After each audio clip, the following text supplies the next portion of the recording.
왜 갑자기 민기는 이렇게 적극적으로 나섰던 것일까요?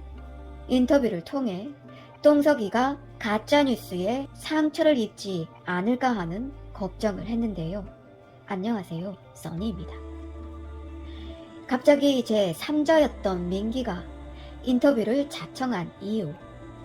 인터뷰를 거절했을 수도 있었을 텐데 굳이 시간이 지나 인터뷰를 허락한 이유와 정민이 억울한 죽음을 꼭 풀어주세요가 아닌 오히려 수사의 혼선과 더 나아가 이 사건을 잘 모르는 국민들에게는 정민이를 술만 먹으면 아무 데서나 자는 사람으로 만들어 버린 점. 거기에 인터뷰를 통해 똥석이가 가짜뉴스에 상처를 입지 않을까 하는 걱정을 했는데요. 정말 정민이를 위한 인터뷰였다면 안 하는 이보다 못했다고 봅니다. 의심갈 짓을 하고 의심하지 말라는 이런 거북이 걸어가다 일어나는 소리를 하고 있는지 말이죠. 정민이 친구이자 같은 학과에 다니고 있는 민기는 뉴스1과의 인터뷰에서 그날 새벽에 원래 민기까지 셋이 마시기로 했는데 피곤해서 자신은 나가지 않았다고 말을 했습니다. 그러면서 아직도 후회된다는 취지의 말을 덧붙였는데요. 정민이가 실종된 당일 만나기로 하는 과정에 민기는 그냥 놀기로 해서 약속을 잡았고 개인톡으로 서로 물으면서 자리가 성사됐다는 말을 기자한테 말을 했습니다. 왜 이런 말을 했을까요? 아마도 제가 예상컨대 똥석이가 정민이를 불러낸 것은 계획적이 아니었다라는 것을 보여주기 위함이 아닌가 하는 내피셜을 돌려봅니다. 정민이와 민기의 카톡을 살펴보면 셋이서 만나기로 했던 말은 전혀 없었습니다. 그런데 왜 갑자기 그런 말을 한 거죠? 민기는 의도가 뻔히 보이는데요. 정민이와 민기의 카톡 내용을 보더라도 그날 똥석이와 민기 그리고 정민이와 셋이 만나기로 했었다는 말은 전혀 없었습니다. 이 부분을 정말 어떻게 해석을 해야 하는지 여기를 보더라도 웬일이노? 죽은 사람이 살아 돌아왔나? 이런 적이 없어서 이런 말을 하고 있죠. 이것만 보더라도 이 셋은 약속이 없었던 걸로 보여집니다. 똥석이가 계획적으로 정민이를 그날 불러낸 거라고 밖에는 볼 수가 없습니다. 그런데 민기는 왜 인터뷰에서 이런 말을 했을까요? 이런 민기의 인터뷰가 똥석이에게 아주 유리하게 작용했을 것이라고 보여집니다. 바로 이들은 우리는 서로 만나기로 했었고 똥석이가 정민이를 불러낸 것은 똥석이가 정민이를 그날 불러낸 것은 계획적인 게 아니었다라고 보여지게 만드는 대목입니다. 그러면서 민기는 은근슬쩍 정민이를 좋게 이야기하는 것처럼 말을 하고는 이어서 던진 말, 정민이 주량은 2병 정도며 주사는 특별한 것은 없고 활발해졌다가 잠드는 정도였다고 인터뷰를 했습니다.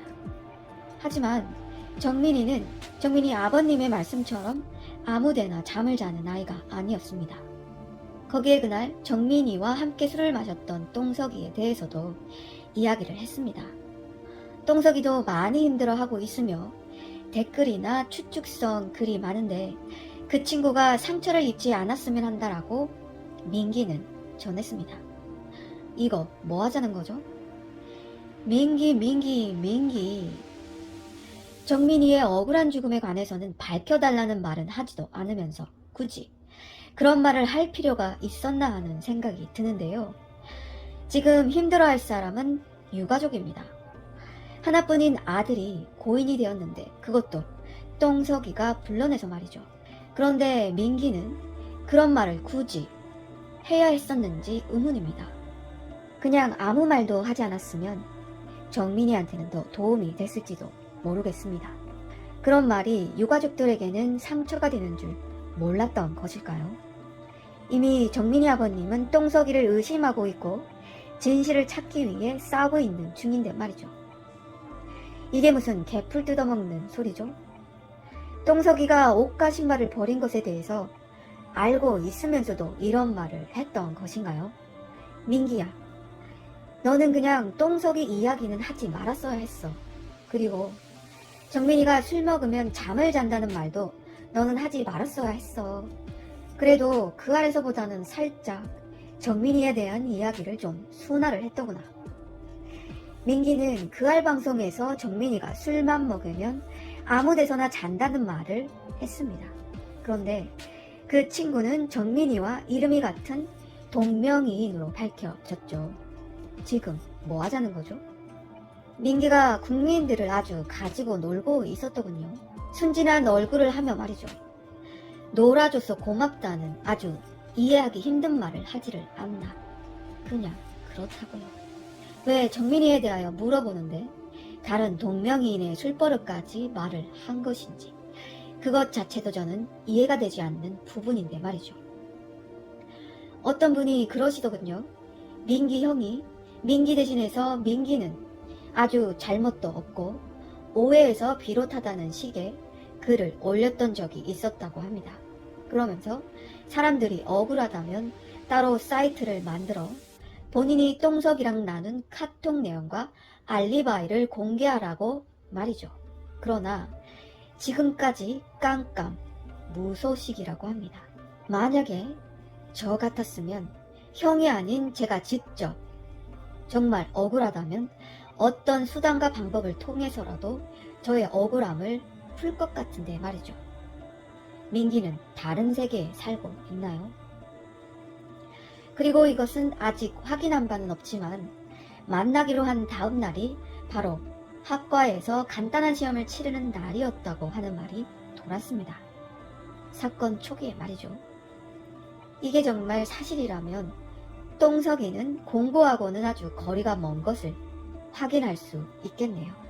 정민이가 밀린 공부를 해야 해서 좀 바쁘겠지만 이라면서 똥석이에게 아주 정중하게 돌려서 마음 상하지 않게 똥석이에게 거절을 했는데도 불구하고 사이코패스적 이기주의적 사고를 갖고 있는 똥석이는 아랑곳하지 않고 거기에 대한 답변도 없이 개마려워 라고 딱 잘라 조릅니다. 명령을 하는 것처럼 저는 느꼈습니다. 이런 사이코패스적 인물들은 자신이 우월감에 쩔어서는 상대방을 조종하고 이기려 하려는 심리가 있다고 합니다. 친절하고 배려심 많은 순진한 정민이를 이용을 한 것이라고 밖에는 볼 수가 없을 것 같습니다. 다시 민기로 돌아와서 이야기를 합시다. 민기의 이런 인터뷰 때문에 정민이 사건을 잘 모르는 사람들은 정민이는 술만 먹으면 아무데서나 자는 아이로 만든 거죠. 민기는 그런 쓸데없는 말도 하지 말았어야 했습니다. 이런 인터뷰들은 민기가 자청해서 한 것이라고 알려지고 있는데요. 거기에 똥석이 측이 민기의 인터뷰를 원했던 것으로 어떤 이는 보고 있습니다. 경찰이 친구들을 불러서도 조사를 했다고 했었죠. 제가 볼 때는 민기는 경찰 진술에서도 그 알가 여러 언론사에서 말했던 것처럼 정민이가 술만 마시면 아무데서나 잔다라는 말을 분명 했을 것으로 내 피셜을 돌려봅니다. 그렇지 않고서야 갑자기 인터뷰를 자청하고 나선 것은 이해가 가지 않는 대목입니다. 만약 민기가 정민이의 진정한 친구이고 정민이의 죽음이 정말 안타깝고 슬프다면 정민이의 죽음에 진실을 밝혀달라는 말도 함께 했을 거라는 생각을 해봅니다. 이것은 정상인의 사고의식을 가진 사람들은 아마도 의심을 하고 보게 될 것입니다.